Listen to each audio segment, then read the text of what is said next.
And there you go. Let me know when you're ready to roll the intro, and we'll get this party started. Okay. Make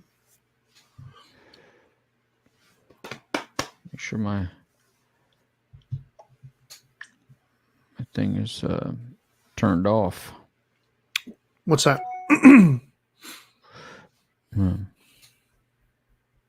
My sound, my phone. Oh, gotcha. Make sure that it doesn't ring during the Sure. middle.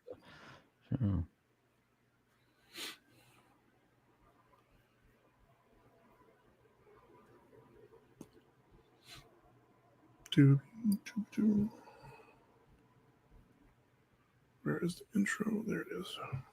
All right. I should be able to get this edited and get it to Shaw before. Okay. Thanks. Mm-hmm.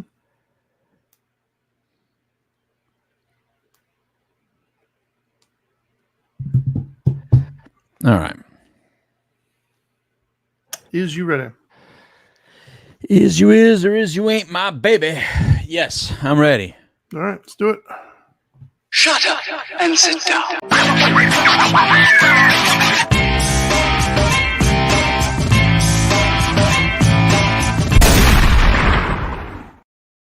Boom. Hello, Trinity. Hello, everybody. I am the street certified dope Dr. Louis Delgado here with you. This is an episode of the Couch Live. It's Dope and Dharma with another Couch Live edition of Dope and Dharma. Here with my partner, the Dharma guy, Trinity Phillips. What's up, brother? Hey, what's going on?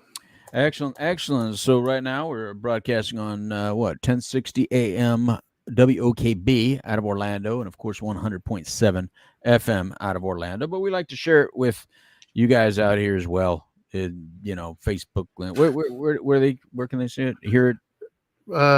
Currently live. It's going to be on obviously WOKB, and then in addition to that is YouTube, Twitch, and Facebook, all under Dope and Dharma. And then of course you can catch it later on under all of your major podcasting platforms under Dope and Dharma. That's right. Podcast. Yeah. It's amazing. Everybody's got one. You should just be a simple radio show and TV show. Now it's podcast. It makes everything more complicated because it demands more work. Even though it's kind of easier, I can work from home. Yeah. What's up, Richard? Oh, well, that's a name we haven't seen in a long time. Richard Coleman, North Carolina, on Facebook Live. What is up, Mr. Coleman? Where has he been? I don't know. Where's Mr. Coleman been? I was starting to wonder what happened to him. He missed our politics one last week. Well, what was that? Yeah, so he missed our politics show last week. You might want to go look that one up, Richard. Yeah. I got somebody who wants to come on the show when he's on next time. So we can have them both on and we can just watch it happen. Nice. Hola, abuelo. Thank you so much, sir. I appreciate you, Richard. So today, Trinity, I got some questions for you because this is, obviously called the show. For those of you that don't know, the Couch Live is a show that's been on since 1999. Long time, longest running show on addiction and recovery and mental health, and in all of the country, I believe. I can't find one longer running than this. And so we cover all different kinds of topics and issues and stuff like that. And I had some questions come in my head because we called today's show Hide and Seek because a lot of people, they may not know they're hiding, but they're hiding, and you've seen ostriches hide their head, right, Trinity? Well, not like in person, but I mean, I know that that's the joke. Right. I mean, yes. I've seen like, yeah, you know what? Now that you say that, I don't really know that it's true. I don't know that it's true. I know that's the quote unquote myth. Right. But, but obviously, and we're on radio, so we can't use all the words, the colorful words, but like when they hide their head, they're showing their behind still, what I mean? That's still exposed. And that's really the way it is. It's a perfect metaphor for the reality of when we think we're actually hiding. So I wanted to talk a little bit about it with the Dharma guy and kind of get your perspective on some of this, because it's all different kinds of ways people hide, right? So let's just start with that. What are some of the ways that when you deal with clients or when you deal with people, Trinity, that you've seen people hide? I would say the two biggest ones that I see would be avoidance and denial would be probably the two biggest ones that I see. Right. They avoid the situation, the person, the topic, whatever it might be, and just Right. pretend like it doesn't exist. And then denial would be, of course, just denying that there's a problem to begin with. Just pretend like everything's okay and it's just not happening or it's not true. Things of that nature. Right. And from your understanding, does it tend to resolve the situation? Does it make it worse? Like, what is the usual outcome?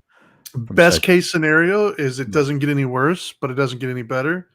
Worst case scenario, and most likely, is it continues to fester and become a bigger problem. I mean, by not dealing with it, typically, I mean, I don't know what it might be in the situation, but if it's involving another individual or a relationship of some sort, it typically gets worse because the other person is going to create their own narrative as to why you're responding or not responding the way you are. Exactly. It's typically going to be the worst possible narrative that they can come up with. Not on purpose, but that's just how the brain works. They're not talking to me because they don't like me or whatever it might be. So yes, it typically snowballs and gets much worse if you avoid it or you're in denial. I mean, is it a fair statement to say that we all do it to some degree? I mean, is that a fair statement? Sure. I mean, I know I do it. Feels good, man. Of course. Yeah. I mean, sometimes you just want to put something off. You know what I mean? You don't want to deal with it at the moment, right? Of course. You know, but sometimes it could be just a little bit deeper than that. Sometimes you're actually hiding from something that by not dealing with it, like you said, it continues to get worse. You can actually manifest what you're trying to avoid, right? Sure. You can actually create the thing to be a reality. Like you know how we have these self-fulfilling prophecies all the time. I think that as humans, right? We say, "Oh, I don't want to ask that person this question because I know what they'll say. They'll say this." So they do whatever they do, present it however they do, and then get the outcome that they were afraid of getting in the first place. And they think that they just see, I told you, when you probably created it by the whole way that you did it. By the your tone, by the words that you used, by delaying whatever you were going to say, and unfortunately, I think sometimes we hide in ways that are very harmful to ourselves in such a way that some people do drink to hide. Some people escape by drinking. Some people escape in drug use. Some people escape in maladaptive behaviors, poker rooms or gambling places, or just not coming home. And even when you are home, you're not really home. Like I've treated a lot of people that said that the stuff that they were using, even when they were there with their family, they weren't really present. They were kind of like gone.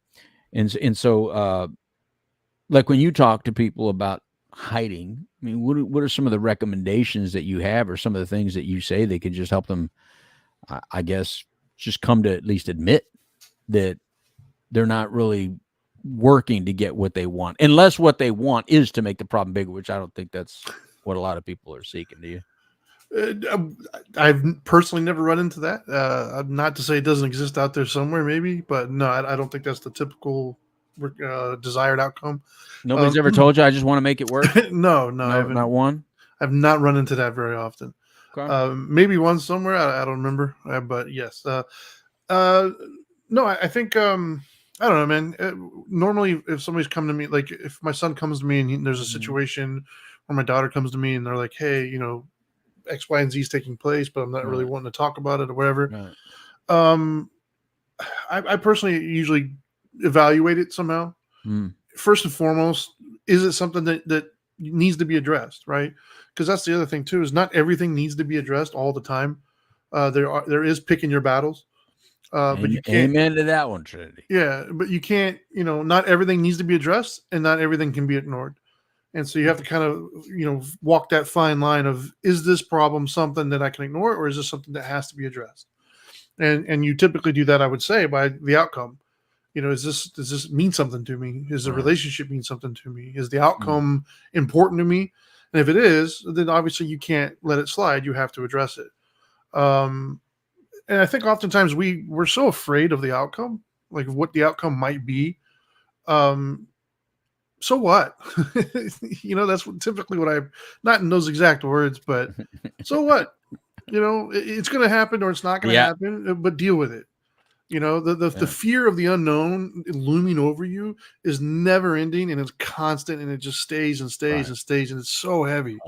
To whereas whatever it is, if you just rip the Band-Aid off essentially and you deal with it, there is a finite end to it. It's Right. going to come to an end. At some point, you're going to have whatever that situation might be. Mhm.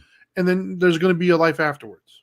Now, what that life looks like, that's dependent upon a whole bunch of things. But at least there is a path forward. Whereas if you're avoiding it, there is no path forward. It's just monkey sitting on your shoulder Right. the entire time and it never goes away.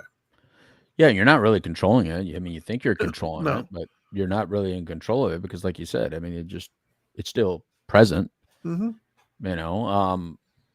You know, you made me think of Albert Ellis right there, and he's a father, one of the fathers of psychology, just because he used to just give you the worst case scenario to his clients. Like up until the day, I think he passed, but up until his very late ages, he was still seeing people, still seeing patients in New York, and he said that he would give them the worst case scenario kind of situation, like make all of the, all right, so you're this, you're this, you're this, you're this, and then he goes, now what? Okay, that's the worst it is. Yep. What happens now? And once he paints the picture as negative it could be, I mean, how far worse can it get? But until then, you're living as if these things are truth anyway. Yep. So he just takes a real rational approach to just looking at something. And that's the way I look at it. I think that's a perfect word for it. Just take a real rational approach at what you're trying to do here. Like, what are you really trying to seek? Like, typically when you hide, what are you seeking when your typical hiding stuff? And I'm not asking you to divulge any specifics, but like, what do you usually, what promotes you to hide? Is there something specific? I can't think. I don't make a habit of hiding to this point in my life. I'm just too old to hide. Right. I just find myself really getting better at what I care about, what I don't care about. Right. So if it's something I truly care about, I don't typically hide from it. If it's something that I don't really care about, then I typically try not to hide from it. But I would say my motivation is the same as everybody else's when it comes down to it, and that's peace. What I think to be peace. I'll avoid something or I'll not address it because I don't want it to affect my peace. I don't want to create an issue. If it's manageable or tolerable at the moment, then I don't want to do something that's going to make it unmanageable or intolerable. That would probably be my motivation. I like having responses and answers so often that I think the things that I hide the most from right now, if I had to guess, would be, or had to say something, is that just when I don't have the full answer, I don't have, if I don't have a good understanding of it. Right. And not that the hiding gives me time to do it, because it's not like I'm over in the wings working on it. Because for me, it's like out of sight, out of mind kind of thing. Sure. I see squirrels everywhere. But for the moment, if I didn't address a situation at the moment, it's only because I didn't have the response, Sure. that I was okay with. And then I just forget. And then after that, then it's like, but when I think about it again, it's, oh yeah, I got to address it. And then I got to assess, now, do I bring it up now? I mean, like, it's over, right? And you kind of hope that like it's done, it's over, but it's not really, like, hello, Nancy Bridger, how you doing? Facebook Live. She says, pick your battles. Yeah, you got to pick your battles. Pretty much. But is it always a battle, or is it sometimes I think we try to pick our conversations more than picking our battles. I Sure. think as humans, we naturally just try to always control the conversations. Like if we don't want to talk about something, we just say, can we talk about it later? I know I do that part a lot. Now that one I do all the time.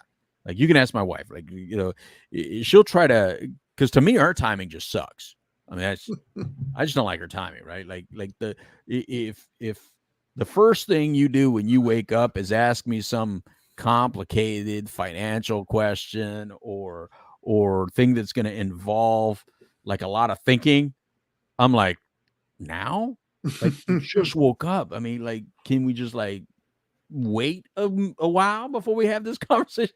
So Sure. I don't really consider that hiding, but I consider I consider that pushing off and delaying. Like I do that more often. The hiding stuff, I think, is the stuff that I think is a little bit deeper, of when people try to hide the fact that they're depressed, right? Like seriously depressed. And what they don't realize is they're actually showing signs of something, but it's making all of us question what we're seeing. Like we see something in the person. Right. We see something going on, but we don't really know what it is. So as humans, and I'm a human, we tend to personalize it and to think it must be about me, right? They must have an issue with me. They must have something going on with me, and it has nothing to do with me.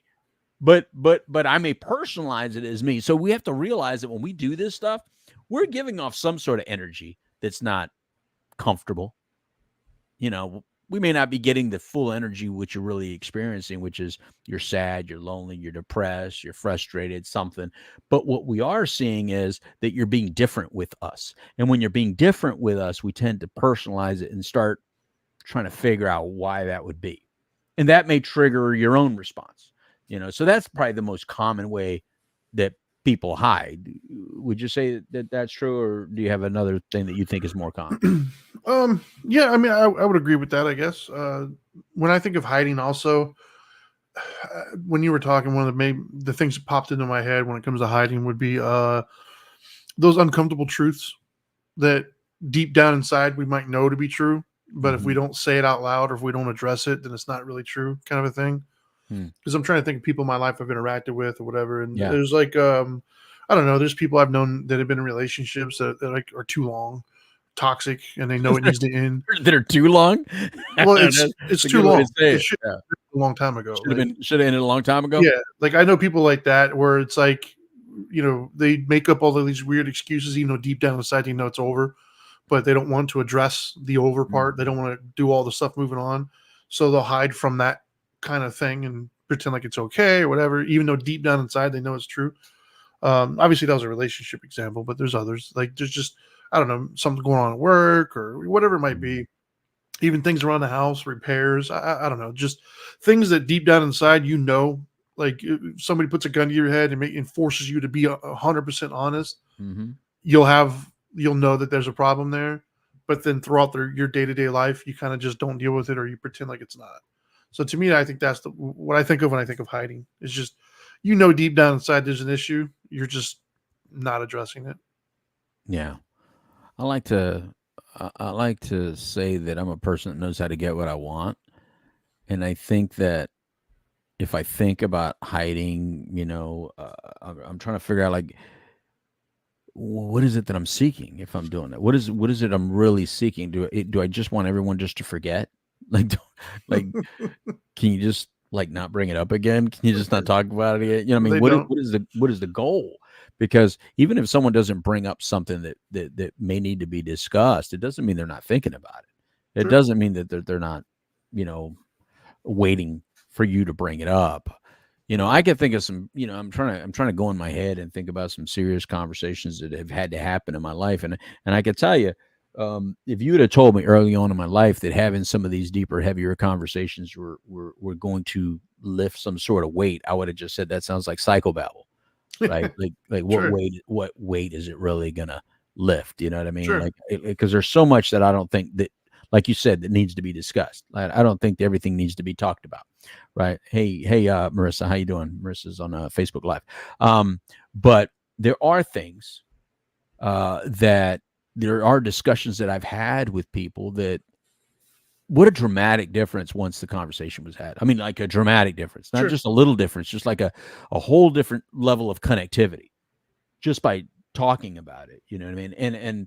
And the ones that I can think of in my head, they're not necessarily to share. They're not necessary to share, you know, the personal, but once they were had, I mean, it really was so much better on the other side of it. And the connection was a lot deeper on the other side of that conversation. And it didn't go anything like I thought it was going to go. Because of course I always predict how it's going to go, right? I'm a human. Sure. Of course. I always feel like I have a crystal ball, like, oh, they're going to say this. I'm going to say this. And I work not to do that, by the way, because, you know, doing this for a living, you're constantly thinking like that, right? It's part of the thing. It's what you would tell someone else, but Sure. telling someone else and telling yourself is two different things, right? Forest through the trees. Amen to that. So I work really hard to be like, nah, you know, don't predict. Like, just have it. And I think most people would describe me as somebody who's not afraid of confrontation. I'm not afraid of hard conversations. I have hard conversations all the time. I'm not afraid of questions. I'm not afraid of taking your questions. I'm not afraid of asking the questions. I'm really not even afraid of hearing what you got to say, because you can't do anything to me that my brain can't do worse to myself.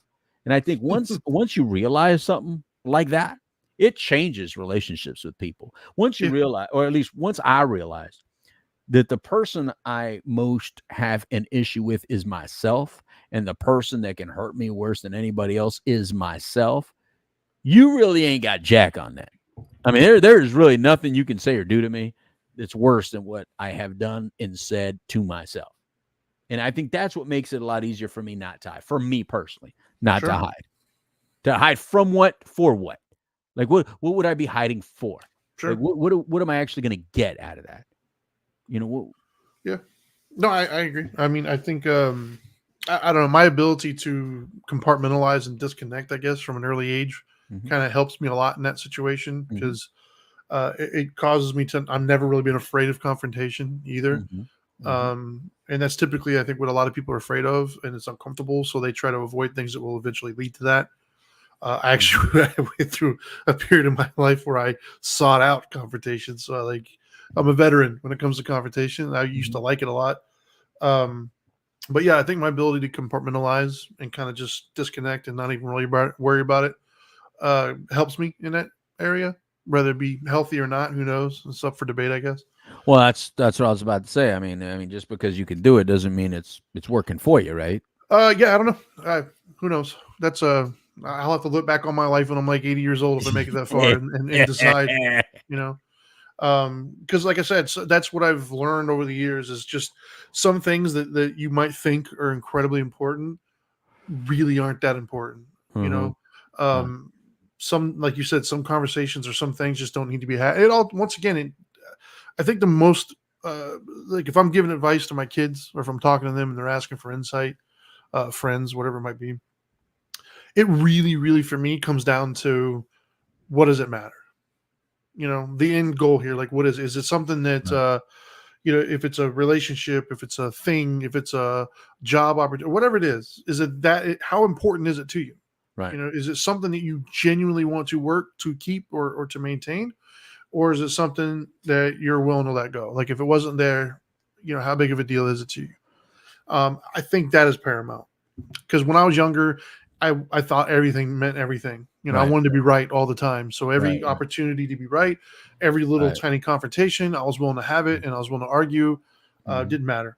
As I've gotten Mhm. older, my priorities have shifted. The things I care about shifted. Right. And some things that maybe in the past I would have clung on to and had those arguments, if you will, or Mhm. confrontations or discussions. As I'm where I'm at now in my life, it's just like whatever, dude. Right. It's not worth it. I move on with my life. That was cool for what it was. Now I'm just moving Right. on to something else. Kind of just depends.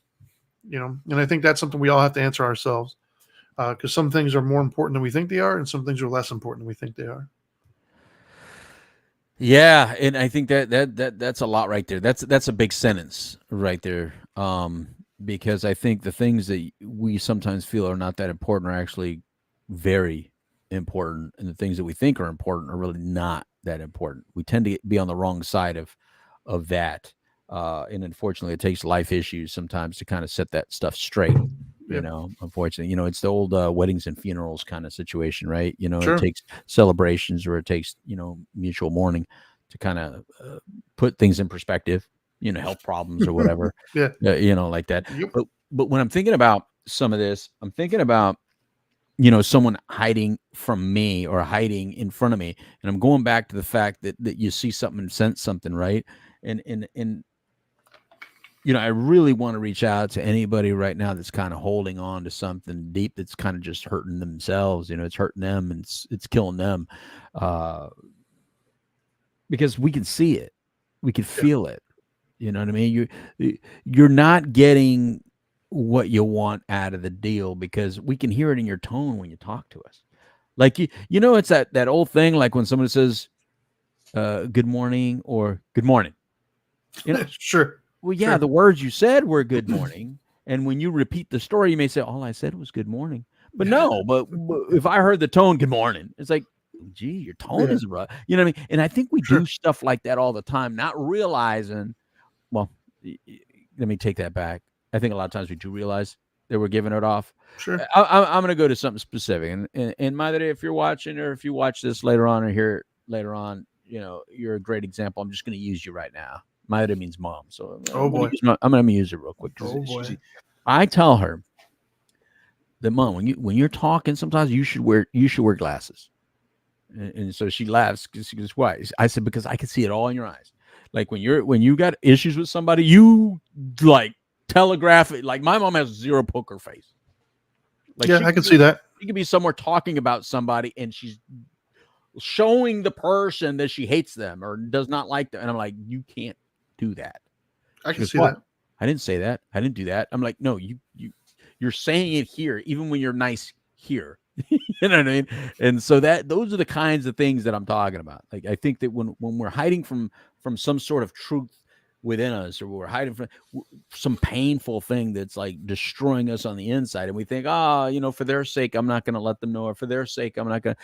You're showing something, and sometimes intentionally, like, and then you get mad at us for not saying something about that. Like, why didn't they ask me how I'm doing? Why didn't they care? Well, because you're not saying it, and if you're not saying it, I'm not going to ask you. I'm one of those guys, at least. I know my wife. I get in trouble for that all the time. You really? Yeah, my wife tells me, you should ask them. You should ask this. I don't do that. I no. I'm the kind of helper that you got to ask me for help. I'm not going to go solicit, because if I did that I feel way too much out there. I mean, I'm in the business of seeing and feeling a lot. So if I'm out there, I can sense things all the time. I'm not going to go to every person and go, you're in pain, aren't you? Oh, you look like you need someone like me. No, I'm not going to do that. I'm just going to ignore that it even happened in front of me. I'm going to go about my business. You want something from me, you're going to have to ask me. You're going to have to say something to me to get me to go. I could be in the same room with you, and you could be struggling tremendously, and you're probably not going to get that deeper question from me. And I don't know what that is, really. Maybe I have to go get that analyzed. Is that what that is? Other than the fact that it's like, I have to have someone ask me for the help for me to give it. I don't solicit. Yeah, I'd have to agree with that. I probably take that to the extreme, and it's probably, like you said, it's probably something I should look into. Yeah, but yeah. We're therapizing right now, Trinity. Yeah. Maybe we'll go to therapy after this. Yeah, well, the only reason why I say that is because it's a non-issue to strangers, obviously, but to people you're close with, I think they oftentimes expect you to initiate that or ask that. Yeah. And over my time, I've learned to I'm not assuming anything. I'm not asking anything. Right. Like one of my buddies used to say when we were at work, I'm a computer, give me a command. Like, I'm not showing initiative. Nope. I don't get paid to you ask me and I'll tell you. But other than that, I'm not assuming anything. I'm not. And I think that sometimes only people I don't do that with are my kids. Right. They're the only ones, and only because I feel a sense of responsibility that it is they might not know how to express. They might not know how to ask. They might not know something's a problem, and so my kids are the only ones that I will go above and beyond. If I see that there's a difference in their affect, I will say something to them and ask them, but nobody else. And I get in trouble. Nope, not even her. I get in trouble with that all the time. Yeah. That's just because I figure, look, man, if it's something you want me to know, you'll tell me.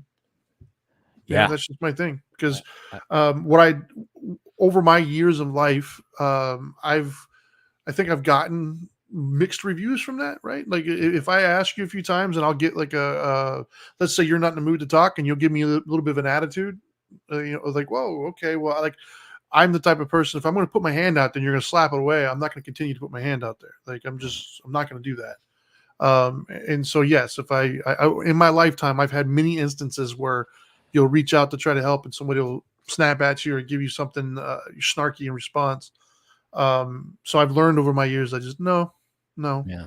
If you ask, I'm there and I'll help. I'll do everything I can in my power, but I'm like a vampire, dude. I got to be brought in. You got to invite me in. I'm not going to just come in.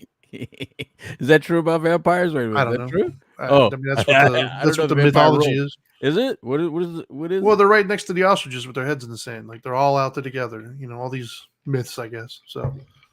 Okay. Yeah. What is it? Where's Leo going? Well, good night. Where's Leo at? Did he say good night, fellas? Oh, he's gonna go sirloin. Wait, What is a? It's not good night. It's good night to us. Yeah. It's goodbye. Sirloin steak Midwest style. What does that mean? I have no idea. You're gonna have to come down here and cook me a steak Midwest style, Leo, from St. Louis. What, St. Louis ribs? I guess that's why they call them St. Louis ribs. I guess. I don't know what Midwest style means. That sounds bland to me. I don't think Midwest reeks of juicy or flavorful. People say Texas barbecue or like Southern, barbecue. I don't think people say Midwest steak. Yeah, I've never heard of that myself. Oh, Blackstone. I don't even know what that means, but But yeah, I don't know. I just yeah, I don't really typically go out of my way to ask. I Me also, either. if I'm honest, man, I mean, the older I get as well, like I'm noticing I have less and less desire to play the games. Other words, if somebody's around me and they're sighing or they're humming and hawing, I don't want to. I don't want. Well, what's wrong? Like, no, man. Like, you got. Yeah, if you got something to say it, man. Like, I don't. I'm just not interested anymore in trying to navigate that and trying to Right. pull it out of somebody. And because to me that feels very manipulative. Yeah. You know, I don't like that. Yeah. If you got something to say it. If not, then you know I'm gonna move about my day. That's what I'm going to do. Oh, Yeah. look at that. See, we woke up the Midwesterners. Michael Yeah. Maynard, also from the Midwest. Kansas City is known for its steaks and barbecue. Maybe to you guys. Sure. I don't know about to the rest of us. I don't know. Well, many- I've heard Kansas City barbecue. I've also heard Memphis and stuff like that. I've Carolinas as well, but I've never heard Midwest style. yeah, but they're not Nothing really like opening. Yeah, the word Midwest in there. Yeah, but they're Yeah. not really opening up Kansas City restaurants. that. Well, I mean, There's a I'm Texas thinking. Roadhouse. There's thinking a of all Texas the- Roadhouse. I don't thinking know of all if a the Kansas barbecue City sauces. Roadhouse. I'm thinking of all the barbecue sauces I see in like the Yeah. grocery aisle. Yeah. There's usually Memphis style, Kansas yeah, City the style. mustard base. Yeah, Yeah. vinegar base. One's like mustard. hickory, one's tangy. Yeah, like I said, come on, Midwesterners, come bring us some of that food, and Right. let us judge it. Let's put it I'll take a together. steak, man. I'll Like, take a steak. I'll take Yeah. it. Like, he's talking about local. All right, we got you. Sure. So here's one of the things on it is like, again, I like to get my needs met, right? And I think it's healthy for people to at least get your needs met. But getting your needs met doesn't necessarily mean trying to control the entire situation. I think me getting my needs met, like being vulnerable, helps me get my needs met because I don't always know what I need. Is that a fair statement? I mean, I don't know about you if you always know what you need, but I don't really know what I need. No. I know what I want. That's usually pretty clear. You know, I want this, I want that, I want you to say this, I want you to give me this, I want you to, all that stuff. I want you to say this. But what I need, I haven't been right on that my entire life. Yeah. No, seriously. I'm being serious. The things that I've needed to continue to move forward on this planet in the healthy way that I feel like I have been, I haven't been able to predict it. Though it's usually something I didn't want to do. It's usually admitting something I didn't want to admit. Taking responsibility for things that I felt I didn't need to or Yeah. want to. And those have been the things that have been the most fulfilling. I think you and I have said it many times on this show. Things like if I would look at my life, if I was a 17-year-old, if the 17-year-old me was looking at my life right now, no matter how great I feel in this life that I'm in, the 17-year-old me would look at it like, what a failure. Dude, for real? Yeah. You know what I mean? It'd be hard to explain, the appreciation and the gratitude and all the words that I would use to describe this would all sound real corny to me at 17. Sure. And I don't know if that happens to everybody, but I know for me, it's pretty a dramatic difference of what I appreciated then and what I wanted then compared to what fulfills me right now. Do you understand what I'm saying with that? Yeah. And I would probably say rightfully so. I would hope, right? Like I would hope at 17, I don't want the same things I want now. Right. At 17, I was still building. I was still aspiring. I was still kind of like, trying to make my mark on this world type of thing. Whereas now, I'm more reflective. I'm more preparing for the next stages, that kind of stuff. But yeah, I mean, dude, come on, man. We've got shows of me Right. saying I didn't want to be married and I didn't want kids, and Right. here I am married Right. with 4 kids. So I mean, and a Right. grandkid. Yeah. So Yeah. yeah, I didn't want any of those things. I remember distinctly saying I would never ever live my life without a motorcycle, and here I haven't had one for I don't know, going on Same. 10 years. Yeah. Same. So yeah, I mean, absolutely. But Yeah. you mentioned something earlier that I think was very poignant. That I don't know if it hit the way it should have. Okay. The vulnerability word. Yeah. I don't think we're good at that. Like as a society, we're like trained against that. We're excellent at sympathy, not good at empathy at all, man. It's where we desperately want connection, and yet the one thing that gives you connection, empathy, we're not good at, and the one thing that gives you distance is sympathy, and we're excellent at that. Sympathy, meaning, oh wow, I'm sorry you're going through that. That's the separating between you and me. Empathy, wow, I'm here for you, kind of a thing. We're terrible at that, and we're so guarded. We're so afraid to be vulnerable with one another. Most times when we speak, we're not really saying what we actually think and feel. We're saying what we think the other person should hear about what we think and feel. We're not good at being vulnerable, and we're not good at being empathetic to those being vulnerable around us. We're just terrible at it. How are you at that now? Being vulnerable. Better than I've ever been in my life. Some habits are hard to break, growing up in a rough way kind of does not lend itself to being vulnerable. So in many ways that other people find it difficult to be vulnerable, I find very easy. But then other ways, some people might find it very simple. I find very hard. So it's a mixed kind of bag for me. And for me, vulnerability to me has been one of those things that is like a muscle that I did not know that I had that would get stronger. Like it feels really good. Like I don't even know how to explain it. That's one of those things that is really difficult to explain and would be very difficult to explain to the younger me. That vulnerability, by me being vulnerable, by me expressing myself, by me not being afraid to sound weak or to sound small, whatever word you like to use that sounds negative to a 17-year-old young man trying to be macho and be a bad guy. You know what I mean? Sure. All that vulnerability stuff feels really good in the pocket. And I think we've had a discussion. We've had multiple discussions before where I said that, I feel comfortable being as soft as I can be, knowing I'm just not soft. So I can feel like being soft. And if you don't understand the definition of soft that I'm using, it's not for you. Just let us have a conversation here. But there's a level of softness that I would never felt like I could have, but yet by allowing myself to feel like, look, if you're a dork, you're a dork. I don't care how cool you're trying to be. Look, let's just get real with this. There's a lot of people out there playing pretend, playing imposter, and no matter what you're trying to do and trying to act, you're still who you think we can't see. We see it, bro. Sure. You can't fake that. So if you're okay and comfortable in your skin, and if you're just a good person, cool person, whatever, that's gonna come off anyway.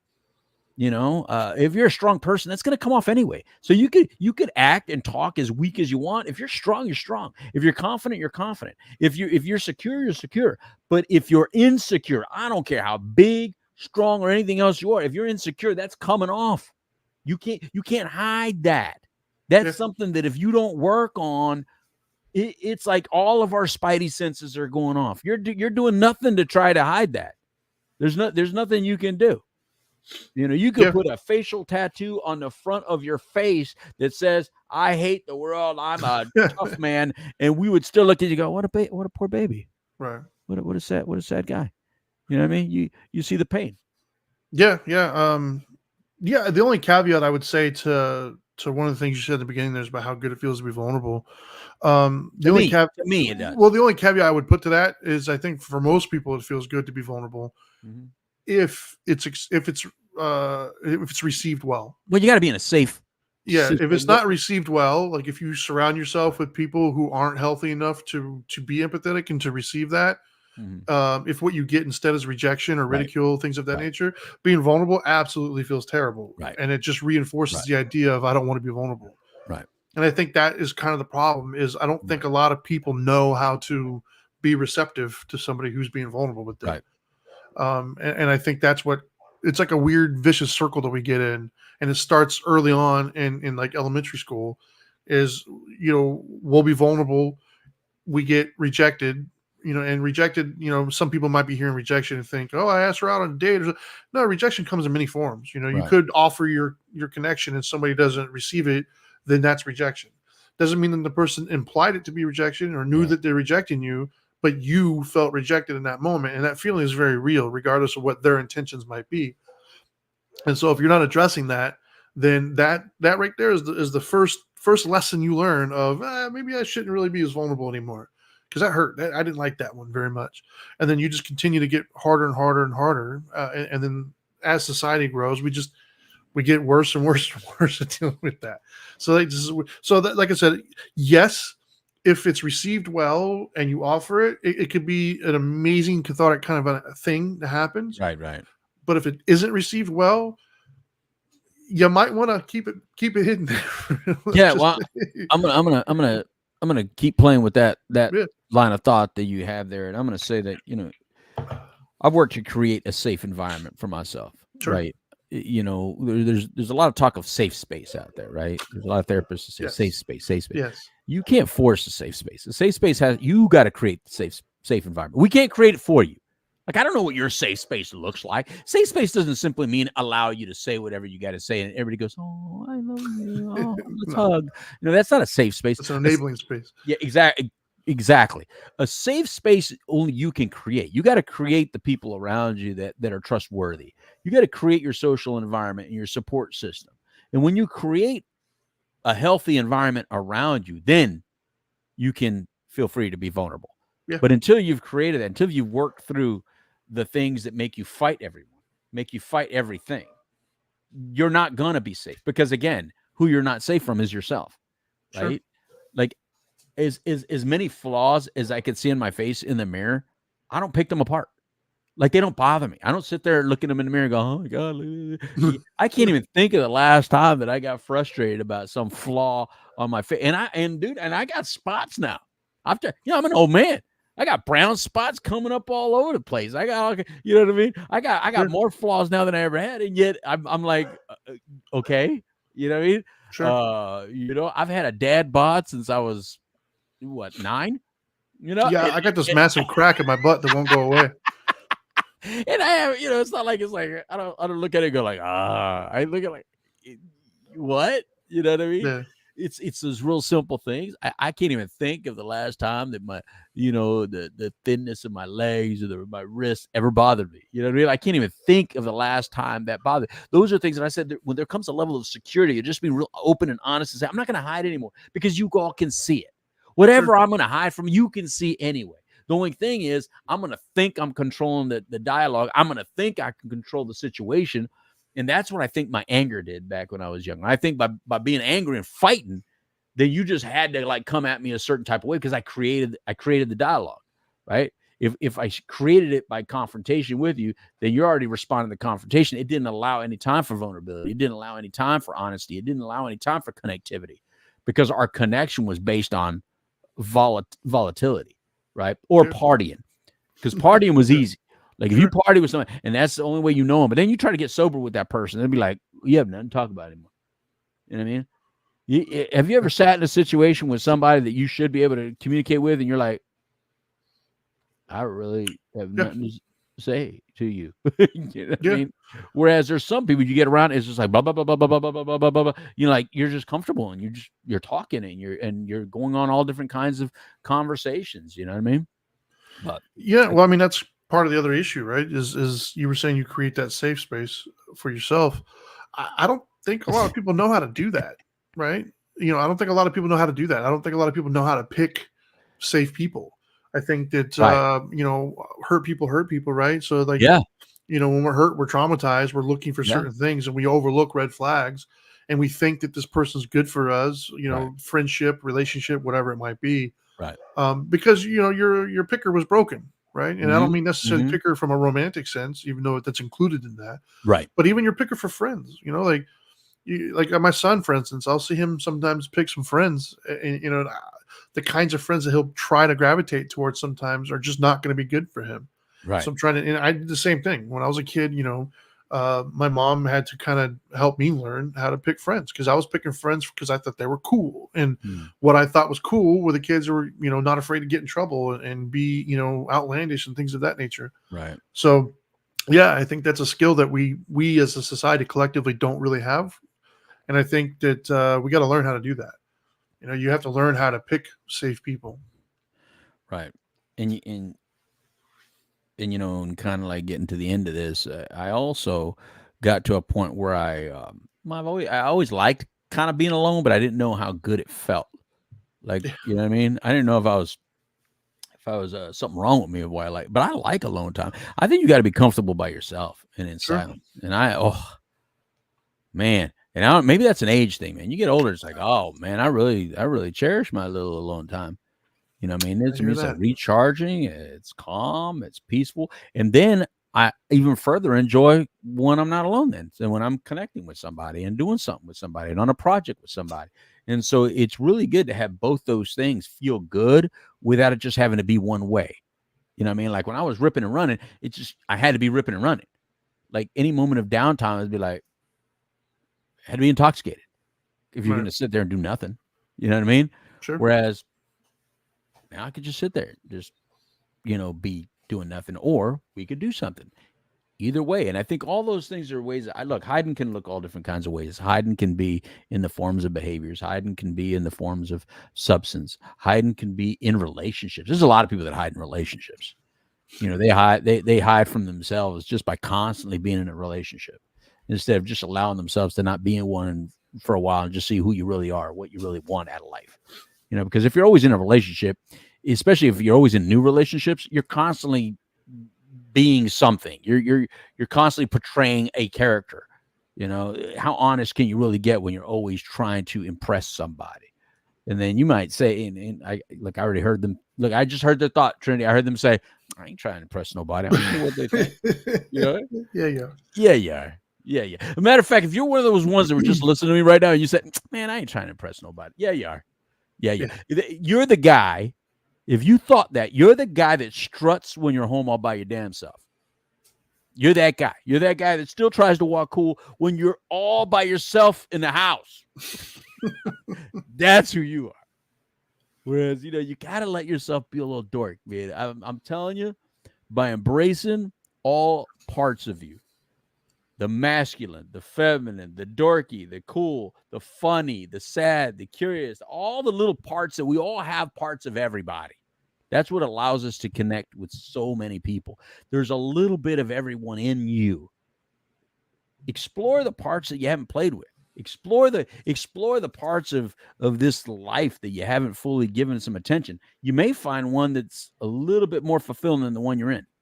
And I think that's how we create that safe environment, that I feel like I've created a safe environment. I now feel very, very, very secure in the kind of guy I ended up being here right now at 54 years old, because I've explored all those different kinds. And this is the one that I sit best in. This is the one that most feels comfortable. These are the people. These are the subject matters. I love helping people. I love being there. I love having responses or answers. But when I don't know it, I'll be the first to say, I don't know, but it doesn't mean I don't know somebody who can help.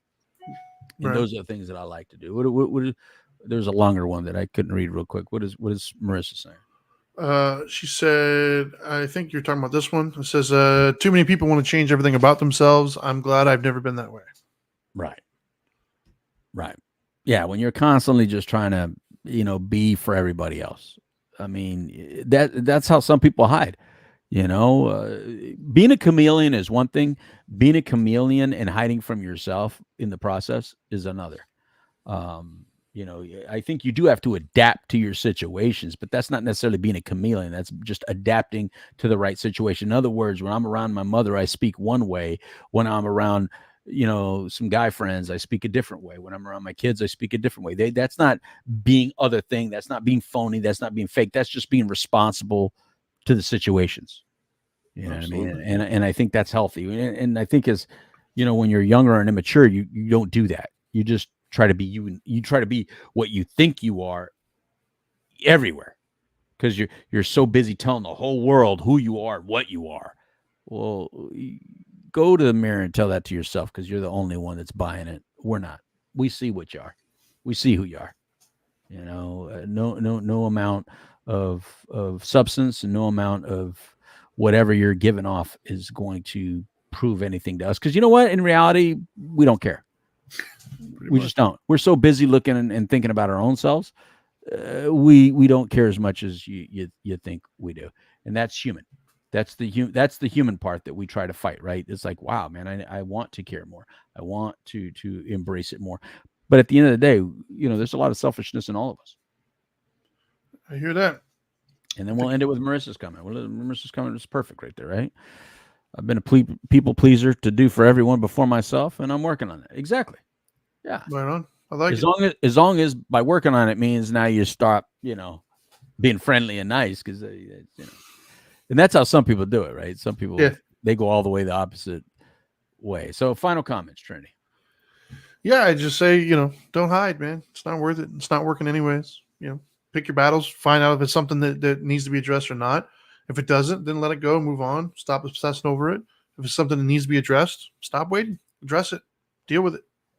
Yeah, unless you want to be sad and lonely, hiding is only going to make you sad and lonely, more depressed, more frustrated and angry, and make you think that you are right because look how the world is. It's dark and dreary. No, you make it that way. If you stick your head in the sand, of course the world is dark and dreary. You can't see the sunrise. You can't see the sunlight. You can't appreciate it. So anyway, let's all enjoy ourselves, have a good time, and if you need to pick up the phone and talk to somebody, pick up the phone and talk to somebody. Be a little vulnerable. What's it going to hurt? And definitely put the stuff down. If it ain't working by now, like if there's a lot of people that have been doing it for years, man, right? If it ain't working by now, it's not working for you. All right, everybody. I got nothing left to say. Let's pass it on back to the boys at WOKB 1680 here in Orlando, and of course 100.7 FM on the Orlando dial, Trinity. But from here at Dope and Dharma, from all of us here at Dope and Dharma and the Couch Live edition of Dope and Dharma, adios, amigos. It's time for a taco. Goodbye.